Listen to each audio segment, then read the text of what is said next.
and welcome back to my channel. So I've got a very exciting video today. I'm actually taking my 4-year-old mare over to our local venue for some show jumping training.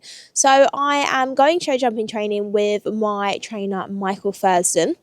So we are going to be boxing her up to Brook Farm, which is our local venue. I've just packed the car and I've just got to get her in, get her sorted.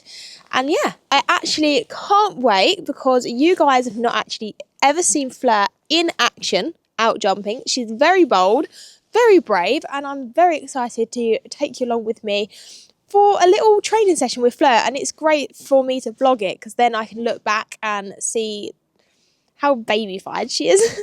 So the car is all packed and ready. I've got my saddle and tack all in there. So we've got Mum here with us today. Good morning, everyone. We are going out jumping again. You excited? I am, actually. I like the winter because I feel like we can take things easy and kind of, like, you're not hitting me with what we're doing Monday, Tuesday, Wednesday, Thursday, Friday. It's like once a week we go out and we do our little trip, go and get some lunch, spend a bit of time with Fleur. Mind you, she's brought Nebo back in now, so that's going to be like two on the go. But yeah, no, I am. So I've just said to Fee, let's get cracking, get her in, let's get her loaded, tacks on. We're going to get there a little bit earlier, aren't we? So then we've given her time to have a little warm-up. Yeah, have a little warm-up, because usually we just get there, go straight in, and because the lessons are only half an hour, you don't really get time to warm up, and I do love to warm horses up first. So yeah, we're going to grab her in, the tack's all in the car, basically just... We're done here. I just got her empty Fee's barrow because she doesn't believe in doing that. Sorry. And it's here. I've already done mine. Mum doing her favourite job. Right, so I'm now just walking up to the field to get Fleur in. It's a little bit windy today, so put me a little wind muff on my mic, because I think otherwise you would not be able to hear an absolute word I'm saying. If Fleur actually wants to come in today. And guys, as you heard from Mum, we have officially brought Nebo in from the field.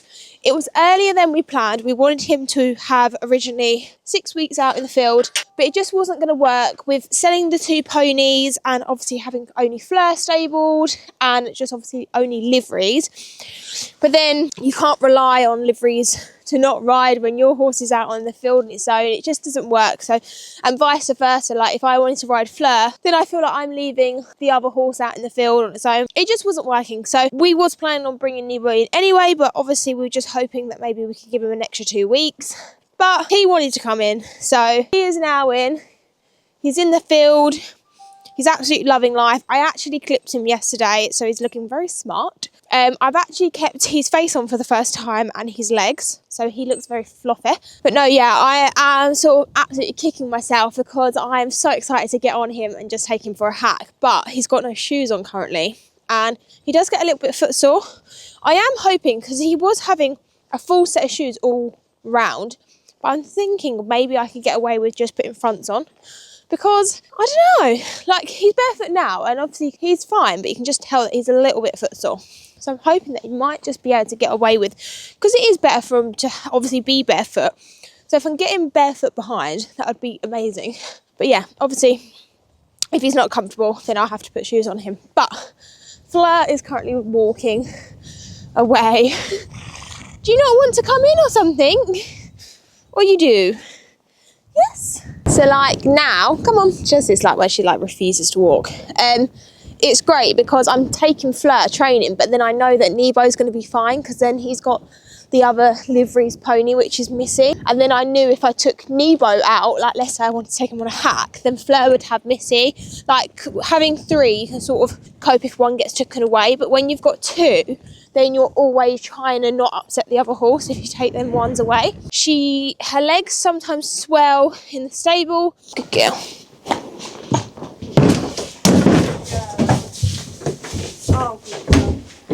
So right, we'll just have a little warm up.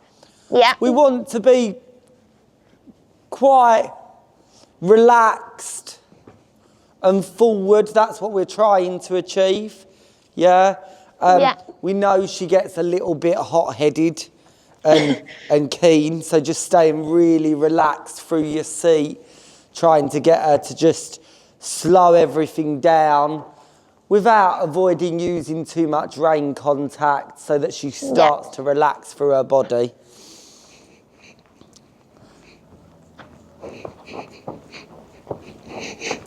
Good girl.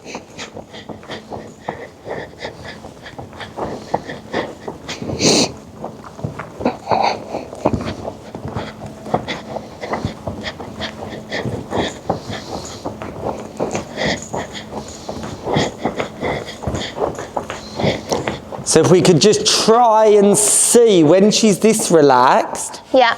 whether we can try and alter your position, into being just slightly broader through your shoulders. So just imagine your shoulder blades sort of trying to touch. Already there, that's you in better balance. Yeah, I've got an awful position. Ready.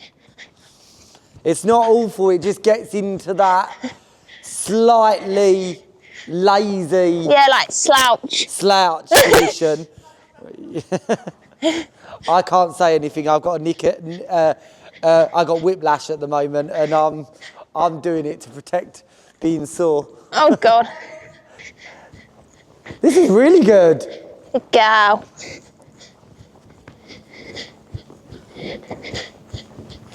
So we just have a change of direction, and through the change of direction, you're just really focused on guiding her through the turn. If she loses balance, just remember a little bit of leg support just to guide her straighter. So a bit more inside leg now, just to help her flex round without getting quicker. That's good. Good girl. Really good. Other thing is when you have got that relaxed manner, make sure your hand doesn't get stuck in your lap. If your hand's out in front of you, she can carry herself better. Again, a little bit more forward flowing. She's super relaxed today. Good girl.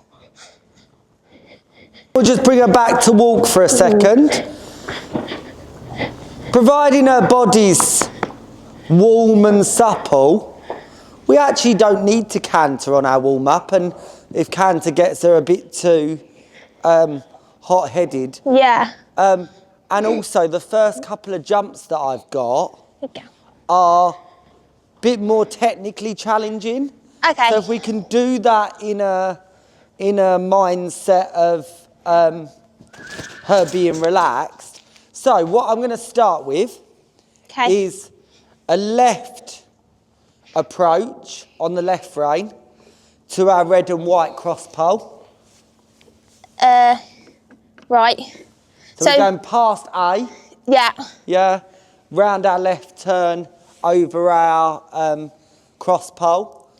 Okay. It's a change of direction over our cross pole, so we have to make sure we're really straight so that we land on the right turn. That should encourage her to land in canter. We're going to ignore her lead on landing when we land from that fence, and we're going to guide her around the turn, just like you did the change of rein through trot, down to this little vertical. Okay. When we jump the little vertical... So keep her in canter, she's in canter? Yeah, we want to encourage canter. Okay. Yeah, but if she doesn't land in canter, we've got to make sure our posture's there to encourage canter through the turn.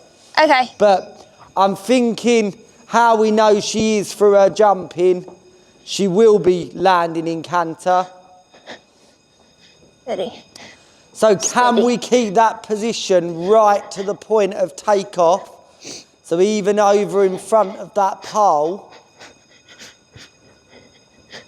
Good, are we straight?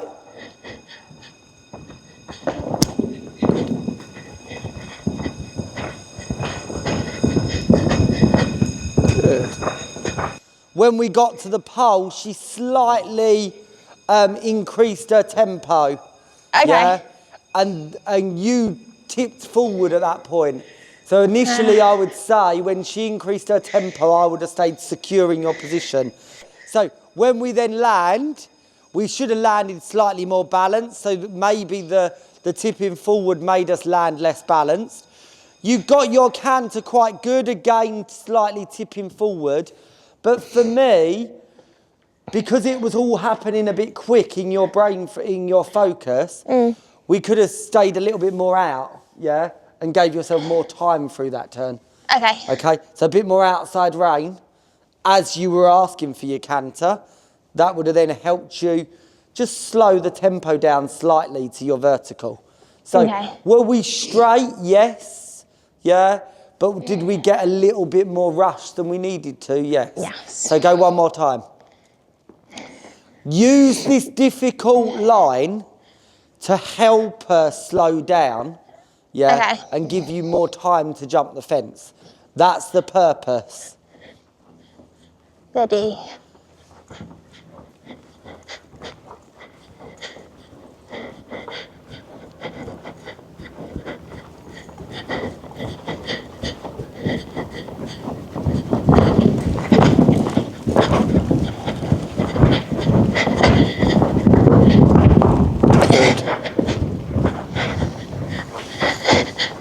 Good girl. So I would say that was a much, much better job from you. Yeah. Yeah, really good at the cross, slowed down, landed slower, yeah, landed incorrect, so that's the reason why she lost her canter through the corner. Okay. Transition when you got it was much more upright, yeah, so we got a better quality transition. It's just a shame that she then come onto the straight line and slightly lengthened her frame and slightly rushed. Although, I think that's again a balance thing. We're going to go one more, just putting the vertical slightly bigger. So do you think coming off my turn to hold her back a bit more? Or? I think if you can just have a little half halt through the turn, Okay. yeah, which is a little sponge down the rein, just to stop her when you're putting more leg on for that transition, shooting off of the turn. This is good though, because we're without knowing it, working on our corners, yeah, making... And that's where we lost her last time, was a little bit through the turn. Ready.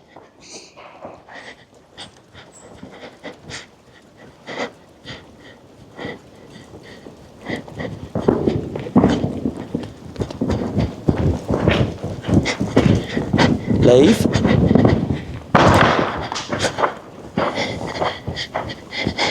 So we almost had that set up perfectly. Cross pole really good. I'm not worried that she's landing incorrect from that. Okay. Yeah, that's just the fact that we got her slower through the turn and waiting in front of the fence. The only thing there was where she was pulling you, you just needed to release a little bit earlier to let her use her back.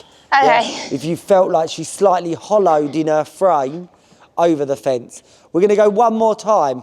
This is really good work. Right, so what do you want me to do differently?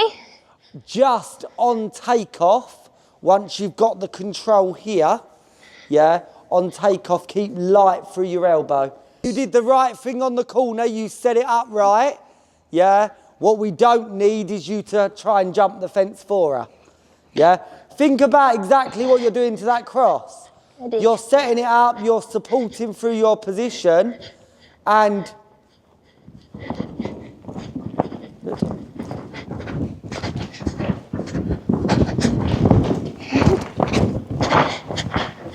I tried not to use my hands. Yeah, but look at the result. Yeah? She still got a little bit hurried, but she actually then started to think about what she was doing at the jump. Yeah? And actually then away from the fence, because she was conscious of the jump, she did a good job. Right. Changing direction. We're going to go right rein to this cross pole. So past A. We've got to loop back over the cross. Okay. So this time we're going to turn left, which is slightly more difficult. And we're going to do left turn, keeping her straight down to this, where this cross pole is. I'm going to put a little vertical. It's going to have a little plank underneath, so we've got something to just get her to size up. But you're guiding her through the turn, yeah? You're encouraging that rhythm to be forward, not be fast, yeah? And you're then encouraging her to jump the fence for you. Okay. Go. So when you're ready. Ooh. So you've really done well at keeping her balanced out of your cornering trot through your cross pole. So because this approach is slightly more difficult, focus on your straightness. So keep her straight, keep your body, keep your body.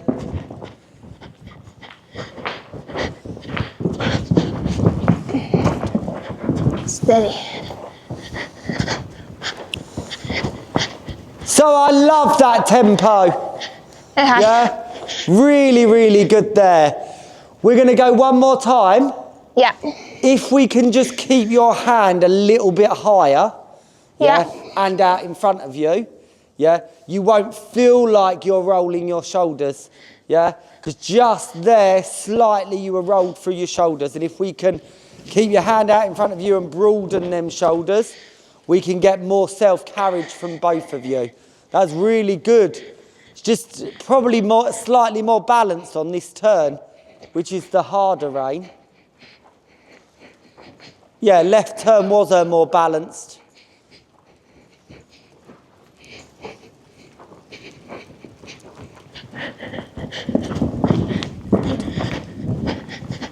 Let the fence come.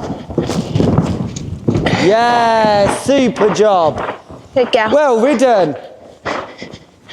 Really good. Good girl. And rest. And what you've got to realise is with a horse with a lot more length, that when you turn a bit early, you might have the shoulders straight, but the back end scurries. And as soon as the back end starts to scurry, with a younger... No, and with that happening with a young horse, what do they do when they scurry? They want to go faster. Yeah. Yeah? So it's just choosing the right thing. So we're going to just give her a bit more of a question.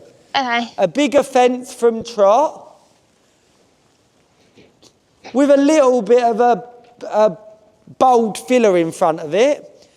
This is, you trust us, you know she's not massively spooky. Yeah. So this is about using your position in front of the fence to slow her reaction down over the ladybirds. Okay. Then we're going to jump that little vertical. Yeah. And then we're going to think about when we land, as we come round the left turn, past C and past the gate, we're going to jump the tigers. Okay. Keep her straight, 3 strides down to the vertical. If you get an acceleration from the tigers, yes, you can give her a little half halt as we land from the tigers, but then we can't keep hold of her.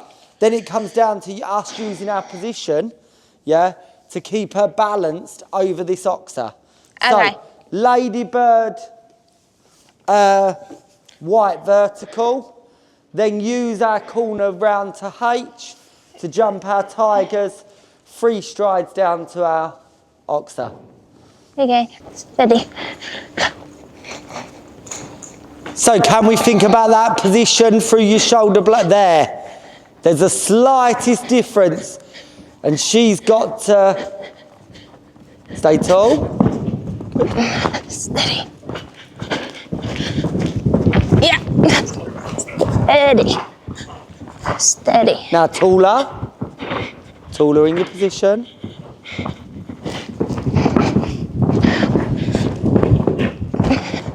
Steady. Jesus. That was really good. Yeah, I didn't have much control to the paint one. No, and one of the things was she knew where she was going over the ladybird. Yeah, it's almost when she's trotting, it's like as soon as she goes to canter, it's like, yes. And then like once she's cantering, she slows down a bit. I think there was a little bit of responsibility for you here. Yeah. Yeah, of, oh my God, she's gone quickly. I need to panic to get around that turn. Yeah. And if you would have just let the wall slow you down, so that's what we're going to do one more time. We're not going to do the last line. The last line was really good. Okay. But if she gets quick over the ladybird, let the corner do the work for you. Yeah? Right, okay. So like we said when we were going the other direction, when it was just a cross pole, use the outside rein, use the wall, yeah? Stay straighter for longer. What does a corner do? It engages the canter more, yeah? And slows and more engagement encourages them to use themselves, which takes the energy away. So for her, it takes the forward energy away. So if you would have used your corner more, you would have felt like you would have got more time to jump that fence. If you allow them to and not do it before, because so if you actually just stay there and then you can do your half full out of the corner, then that would work good. So when you're ready, let's go again. This is all to do with you using your turns effectively. And she does find this hard, but she's in a place of her education where she can accept it.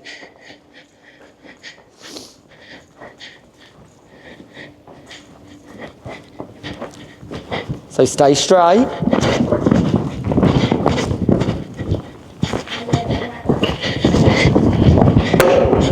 How much better was that? That's really good. Right.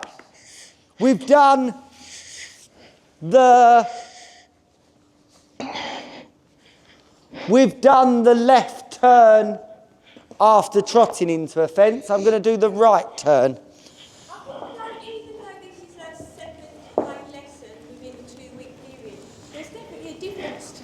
Oh, definitely. But I think that comes from also me able to focus on what the horse needs. Yeah, because now you've seen the way of her going. Now, and just certain things that are going to go, do you know what? This is going to challenge, but challenge in the right way and get Fifi to think about exactly what she wants to achieve. So we're going to come from E over this fence to jump the ladybird. Right. We're going to land right. We know she likes to fall in right. So use that wall and use your right leg to make sure you don't end up jumping this and automatically going towards F. Go straight before you get to F to create the bend. I then want to come out of the right turn to jump this oxer. Then this oxer, I want you to get to E, but then be looking round your right turn to jump the little skinny. The bumblebees. The bumblebees. But then after the skinny, we're going to do then a turn, land straight just before M. So almost we're doing a serpentine type of thought process.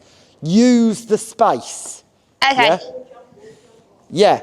And it's not steer into the wall. It's look for your point of where you need to stay straight and let her engage through the turn. I think when you train a young horse in a smaller environment, if you've got the horse that's not naturally forward flowing, that could be a hindrance. But a horse that's quite sharp, you can use this exercise to actually teach them without getting into a fight. Without creating that. And also you're strengthening them in a way that they're using the exercise to strengthen them. They're using their body in a correct way. So when you're ready, Fifi. So, because we're coming on this rein, I want to make sure you're responsible for how straight you are into this first And remember, if she gets a little bit hot-headed, you're going to sit there patiently. You're not going to react.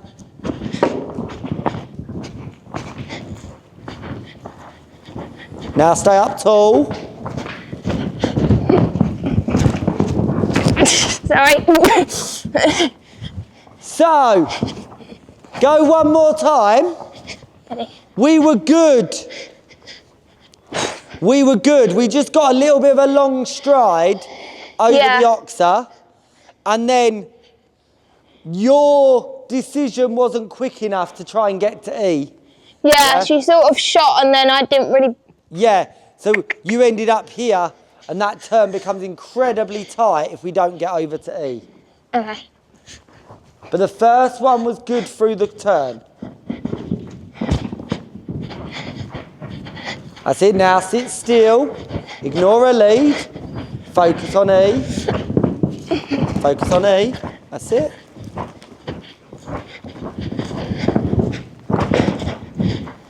There, really good getaway. So I know how hard you're finding that. Yeah. But look what's starting to come. She's jumping forward, she's sitting back for herself. Yeah. Right, we're going to go one more time. Okay. I've just got to try and slow her down from that fence. So how can you help slow her down at A? Go to the wall. Yeah, and also probably a little half halt there. Yeah?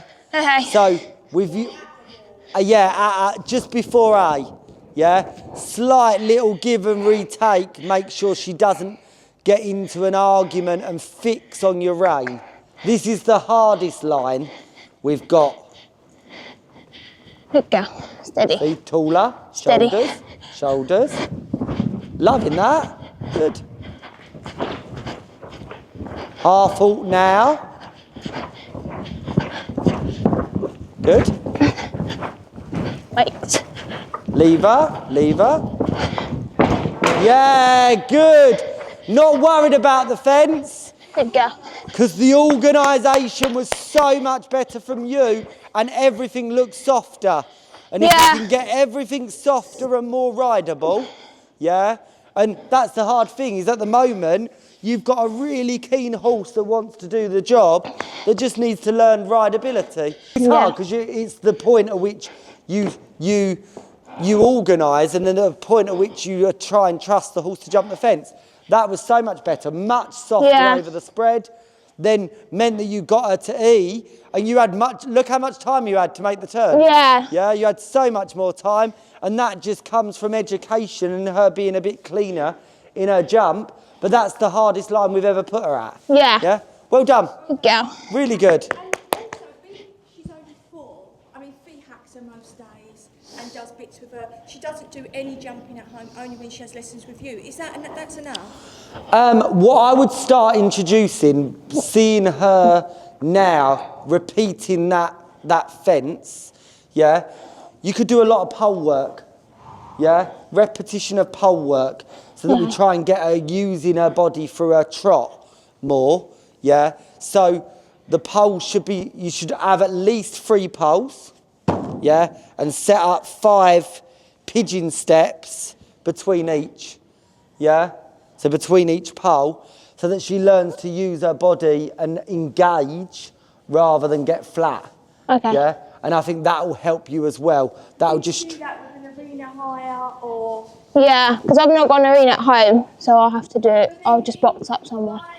So I've just finished my lesson with Michael Fursedonn, and I actually think it's quite a memorable lesson. We've learned a lot to use our corners and our walls just to support her, because obviously she is only a baby, she's very young, and he's advised for us to do some pole work, and I just think regular lessons, like weekly lessons, like even in there we didn't do a lot. We just focused on our lines, our corners, our walls, and more about, it's not about let's just get around as many jumps as we can. It was sort of for her, she's seen a plastic bag, for her to sort of work out herself like what to do before a jump, because she can rush a little bit, and obviously being a rider on top of a rushy horse, your natural instinct is to just wait and pull back, but sometimes then that messes up her stride to the jump. So it's really easy to use your walls to then they naturally slow down, so then you can collect them to the fences. So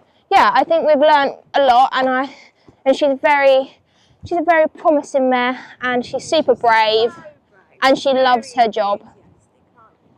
She loves her job so much, and yeah, really good lesson, and yeah, thank you, Michael. So, Mum, how did you find that lesson went?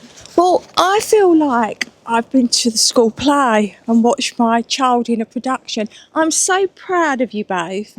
I know it takes a lot of hard work and a lot of guts, and, you know, for any mum out there watching their kids do all this, you know, it's so easy for us to shout out instructions, but really, you know, you've got to be on top of them, riding them, to actually feel what they're feeling. And she is quirky, she is quick, and I think you've done a fabulous job on her, Fifi, and credit to you. You know, she's only 4, not a lot of people want to ride a 4-year-old. And I think educational-wise for her, you're putting her on the right path, and she's just going to make a super, super, super companion. So yeah, I'm over the moon, buzzing. Loved it. I'm super sorry, guys, of if my frequency of my mic kept going like or whatever during that training session. I had the frequency up, so hopefully it's now all sorted. We've just got Fleur back home. I didn't travel well with the rug because she got quite sweaty on the way there, but it's about nearly 2 o'clock, I would say, but we're going to pop her out for a bit because obviously it's still too early to bring her in. Even though it gets dark at 4, I still like her to get lots of turnout. She has been out this morning also. So I'm going to whip her boots off, and then she actually goes in the field with mud boots on because, like I said, she can suffer from mud fever dermatitis. She's got into a bad habit with bouncing around when taking her boots off, but you know what? Youngsters, they're very strange, aren't they? So, yeah, basically, I'm just taking these off. She is a little bit sensitive with her legs, so anyway, like you'll know, with anyone that's horses that have suffered from mud fever, they then start to get a little bit, I would say, sensitive, because it's sort of like, oh, don't touch my leg, are you going to put cream on it? Are you going to hibby scrub it? Are you going to do this? Are you going to do that? But really, no, I'm just taking some boots off. So they always sort of react before they even know what's going on. Right, so then boots are all taken off. So I have recently just bought some Lemure mud boots. They were very expensive. My bank account is now crying. But I can tell you they are worth the money. This is not an ad. I wish I was sponsored by Lemure, but a girl can dream, you know what I mean? So, without Fleur running into me, these are the Lemure mud boots, and they've got like sort of like a hard shell on the back, so I know that she's got protection in the field. That's the only little thing about the neoprene other brands of boots, that sometimes you can't find ones that offer protection as well as from the mud. So I'm going to pop these boots on her. As I say, she can be a little bit funny with her legs, like boots being put on her legs at the moment, just because obviously she has had a little bit of a mud fever flare up. So, good girl. Good girl. Here we go. Good girly. Oh, you're being a good girl. These are strange boots. Nebo doesn't really like these being put on, but they are going to make your legs all protective, aren't they, for the field? Good girl. So I just got a set of medium. That's the only annoying thing. They only come in sets of 2s, so they are pretty expensive because you have to buy both sets, obviously, if you want fronts and backs. I got medium for her front and large for the back, just because I do know that sometimes neoprene boots in the past, once they get wet and stuff like that, I find they get a bit like harder and a bit smaller. So I decided, like, I was trying to convince Mum, let's just get large all round. And she's like, nope, she doesn't need large, which to be honest, she doesn't really. But her back legs are obviously naturally bigger than her fronts, but they're actually quite a lot bigger than her front. So I got the large for the back and medium for the front. So it's her back legs that she can be mostly a bit funny with. So she's probably not going to like these on. Let's undo them. It's the only difficult part, isn't it? Like, try not to get all the Velcro to stick back to the boot when you're trying to apply it. Good girl. I know, it's a funny feeling, isn't it? These neoprene boots. Good girl. Oh, clever girly. What I tend to do is I normally just chuck them on, and then once she sort of relax, and then I can sort of like adjust them and retighten them. Because they do, Nemo does the same, they end up holding their leg up and it's not in the correct position to then tighten the boot up correctly. So I tend to do that after, once she's sort of settled her leg more. So I'm just going to pop this on. It's not got a neck, so it's still quite breathable. Good girl. Good girl. You ready to go in the field? Are you? Yeah, because you've been a good girlie. Such a good little speedy baby, aren't you? You are. You are. So it is the next day, guys. So I did just pop Fleur out in the field yesterday and let her have a nice chilled afternoon after a great lesson. So I am going to end this vlog here. I just totally forgot to end the vlog. So thank you so much for watching. Don't forget to like, comment and subscribe, and follow me on Instagram, which is Fifi's_Welsh_ponies. And if you're interested in my trainer, Michael Fursedonn, follow him on Facebook because he is absolutely amazing and I cannot recommend him enough. So thank you so much for watching, and I'll see you next time.